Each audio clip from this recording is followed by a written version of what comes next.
乡亲啊，今仔日的美食大车饼来饼卤饃，看这个咸酥卤饃甲三杯卤饃，倒一味较好食。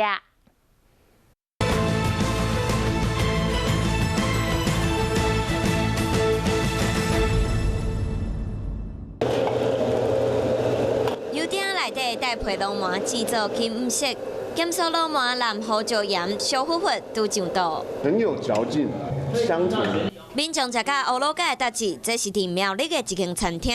头家讲，好食秘诀伫要前进前一定要先生过。甲切做一块一块卤饃加粉、蓝豆油、有盐，搁倒米酒生3点钟。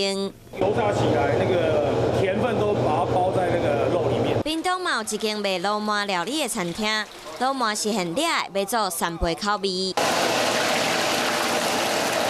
卤饃加蒜头落井，先放边啊，刷落来鼎，搁加豆油加姜来控香，用火来炒制好的卤饃，搁加高赞拍，搁炒一下倒入去鼎。肉质很好，怎么好？不柴。头家讲3杯卤饃关键就是一定要先煎过，先炸过，然后它会比较结实。 苗栗的3杯卤饃和屏东的3杯卤饃相比，咸酥卤饃搁 Q 搁香甜，3杯卤饃真鲜，肉搁真杂煎。民众介意倒一款？不虚此行啊！人间美味。